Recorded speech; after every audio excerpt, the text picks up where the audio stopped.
Let's move on to some Bone questions now. I know a lot of people want to know the inside scoop of Bone from someone that's been with them since the beginning. So how did, in your view, from your stage, like how did you hook up with Bone? Like how did it all start back then? Well, we was, like I said, we was on the corner, you know. Started off on the corner. Started off, you know, being knuckleheads, you know, selling drugs and stuff, and drinking and smoking and just being kids, man. And really Crazy Bone, he was like, I was closer to him. I met the rest of them through him, you know. Lazy, it was Crazy Bone, then it was Lazy Bone, and then all the rest came into play after that. But it was mostly Crazy Bone. We were the closest. He stayed right around the corner, so.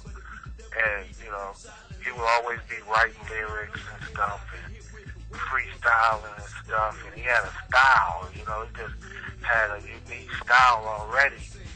You know, even before they was even serious about rapping, before they even went into the studio, you know, he would always be rapping and singing and doing little stuff. And then, you know, that boy, he was ahead of his time back then as kids, you know, as teenagers. You know, even in high school and stuff, he would always be rapping and stuff. So, that actually what brought us closer, because I wanted to do that. You know, I wanted to be able to play around with words and stuff, and not only just rapping and rhyming. I mean, he just had like a way of delivering what he was saying and stuff that was unique at that time, and still today. You know, it's all about delivery. You know, anybody can rhyme and string words together, but it's how you deliver them and your rhythm and stuff. So he was big on that, and from there, I started messing around a little bit in the studio, going to the studio with him, and I started meeting the other ones. And I had no studio knowledge whatsoever, so I learned everything I know today about going in the studio and writing rhymes and putting together a song and, you know, ad-libs and bars and all that crazy stuff. I learned all that from them. Right. And them. In your opinion, how did the East 1999 style begin back then? Like, was Crazy the originator, or how did that come about? As what, just the concept in the songs, or what? Nah, the style of Bone had for that album that kind of revolutionized that whole... Man, Crazy Bone all the way, man. I mean, he pretty much fed everybody else. Busy was more of a singer. He was always singing. He would rap too, but he didn't have. He could rap, but he wasn't really serious about rapping. You know, he was the ladies' man, and he was always singing. He would sing old songs and stuff. He was a good singer. So that kind of brought in the harmonizing part of it. Anthony was doing, I call him Anthony, Crazy Bone, he was doing both of them. He was like singing and rapping, and it kind of gelled together, because they didn't use beats back then. They used to get a pencil and paper and smoke a joint and sit on the porch and just write that shit, man. No instrumental or nothing, man. It was crazy how they was coming up with these melodies and these harmonies with no music, with nothing in the background. And for a long time it was hard. It was hard to go to the studio and find a producer that could, or, you know, somebody to make a beat to match that style. Right, that could match their style. That's why when they met DJ Unique after they got with Eazy, and DJ Unique was making those beats for him, it was crazy how it all came together like that. Like I still say to this day, can't nobody make beats for them boys but Unique. Was DJ Unique the actual person that made all the beats and the melodies, or was there other people involved? Because I know there's a lot of people out there that think like Tony C was actually making the music, that DJ Unique was just sampling and dropping down the drums. So, like, was it actually Unique that put together everything? Yeah, well, yeah. As far as it was a lot of people played a role in the instruments and the tracks themselves. But as far as like the lyrics and stuff and the style itself was mostly all Bone. I mean, it was predominantly Bone. They was making these songs. They was doing it.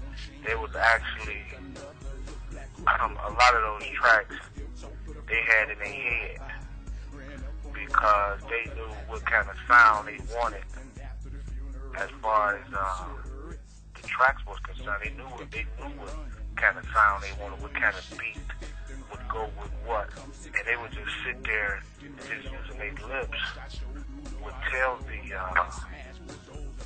engineer or whatever, or the guy sitting at the keyboard and stuff. They would tell him what to do. Right. A lot of the times, and then a guy like Unique or somebody else would come in and kind of tweak it a little bit. But how many tracks do you think Bone recorded for the East 99 album that might be unreleased? Like, did they do a whole bunch like with the Mo Thugs, or have we pretty much heard everything there is? They always did. Anthony lived in the studio. I call him Anthony again. Crazy Bone lived in the studio. You know, he lived. That was like a place where he lived. Like, he would get up in the morning and he would go to the studio. A lot of the stuff that he did in that studio was so advanced that a lot of the other Bone members didn't even bother to put a verse on it. It was too complicated. So a lot of stuff like that wound up not even being completed. You know, it did a lot of songs. He if you notice, let me think, what album? The Art of War. If you listen to that Art of War, you can hear a crazy influence on pretty much 90% of that album. Yeah. He did all the choruses, all the chorus lines, all the hooks. He came up with all the concepts and stuff. Well, those guys just pretty much, for lack of a better word, put their 2 cents in on what he already had going. I see. You know, I mean, not taking nothing from them, but you know, Crazy Bone was he spearheaded everything. Bone was Lazy Bone was more of a businessman. Crazy Bone was the artistic source of that whole group. Right. One thing you told me was back in the day when Crazy, before there was Bone, that one of Crazy's first verses that you can remember was the verse from Neighborhood Slang on The Art of War. Yeah, that's old. That's old, and that's a prime example of what that's a prime example of what I've been saying, you know, about him and his skills, because that was an acapella, and he wrote that dry. I was there, and he drank like a 40 ounce and sat there with a pencil and paper and put that together, and then he recited. He said, "Man, tell me how this shit sound, man." And the shit was crazy at the time that he did it. Nobody was doing shit like that. At that time, Scarface was out, Tupac was out, Ghetto Boys and shit like that. NWA and stuff was out. KRS-One, you had the East Coast Boys, they was out. Spice One and stuff like that. So nobody was doing stuff like that. You know, it was crazy to be there and witness like some real revolutionary stuff. And once he got, man, the boys didn't even need no studio. But once they did get in that studio, that's why you hear a lot of their songs as acapella, sound like they standing outside, because that's how they literally did it. They would stand outside and we'd get high and we were standing under a damn light in the dark with a whole bunch of pieces of paper and reciting these raps just for the fun of it, just to see who can sound the best or sound who had the skill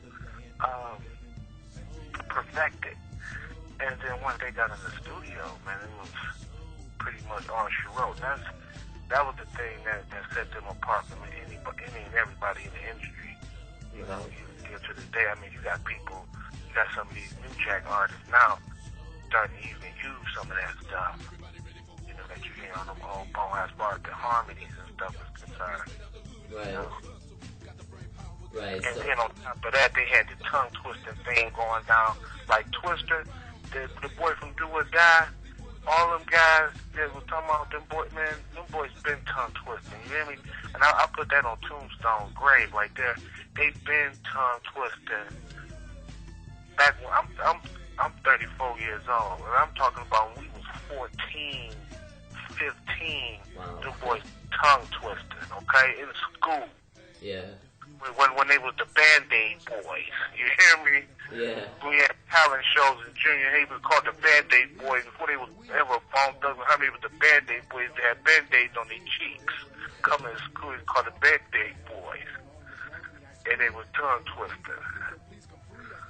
So, you know, anybody out there that's talking about Bone bit they style or they did this, they don't know what they're talking about.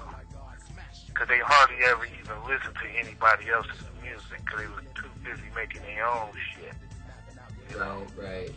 In your opinion, then, since you were part of the camp at the time, what's your view of when Bone started falling apart, Busy not showing up, the atmosphere in the camp, like when everything started to go downhill after East 1999? What was it like? What, in your view, why? What happened? What was different? A lot of it was Busy Bone. A lot of it was Flesh and Bone. They just didn't have a complete group. You know, you gotta keep the same ingredients that you had that made you successful. You got to stay consistent. Y'all had started out with these many people. So y'all want to continue. Busy, he was inconsistent.